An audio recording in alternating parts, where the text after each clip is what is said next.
এবারের কান চলচ্চিত্র উৎসব মাতালেন বিশ্ববিখ্যাত ব্যান্ড ইউটুর ভোকালিস্ট বোনো। দর্শকের করতালিতে ভাসলেন তিনি। এদিকে 14 বছর পর কানে হাজির অ্যাঞ্জেলিনা জোলি। অন্যদিকে লাপাতা লেডিস খ্যাত অভিনেত্রী নিতাংশী নজর কাড়লেন সবার। তবে এবার সিনেমা ছাপিয়ে মৌমাছি আর এমা স্টোন কান উৎসবে তৈরি করেছে অন্যরকম আলোড়ন।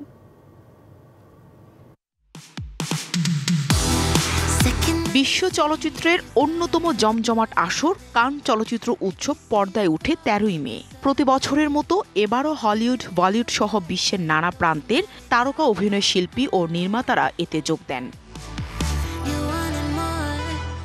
এবারের উৎসব মাতালেন বিশ্বখ্যাত ব্র্যান্ড ইউটুর ভোকালিস্ট বোনো। প্রদর্শিত হয় তাকে নিয়ে নির্মিত তথ্যচিত্র বোনো স্টোরিজ অফ সারেন্ডার, যা মূলত এই তারকার আত্মজীবনী। প্রদর্শনী শেষে টানা 7 মিনিট দর্শকদের করতালিতে ভাসলেন এই বিখ্যাত তারকা। জেনেক্সে শিফট করো, লাইফকে লিফট করো। এতে আবেগপ্রবণ হয়ে পড়েন এই গায়ক। তথ্যচিত্রটি পরিচালনা করেছেন অ্যান্ড্রু ডমিনিক। নিজের নতুন ছবি এডিংটনের প্রিমিয়ারে অংশ নিতে লাল গালিচায় হাজির অস্কারজয়ী অভিনেত্রী এমা স্টোন। সেখানে ঘটে অদ্ভুত ঘটনা। হঠাৎ একটি মৌমাছি এমাকে একটু বেশি পছন্দ করে ফেলে, বারবার ঘুরতে থাকে তার আশেপাশে।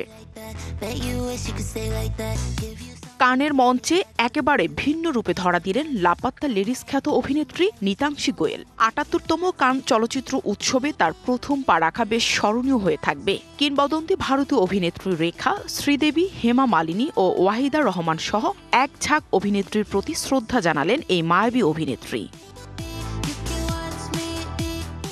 এদিকে দীর্ঘ 14 বছর পর প্রত্যাবর্তন ঘটল হলিউড তারকা অ্যাঞ্জেলিনা জোলির। হাঁটলেন লাল গালিচায়, চমকে দিলেন সবাইকে। জোলি লাল গালিচায় পা রাখতেই জ্বলে উঠে সবকটি ক্যামেরার ফ্ল্যাশ লাইট। 24শে মে পর্যন্ত চলবে কানের এই জমজমাট আসর। Nahida Rinthi, DBC news desk.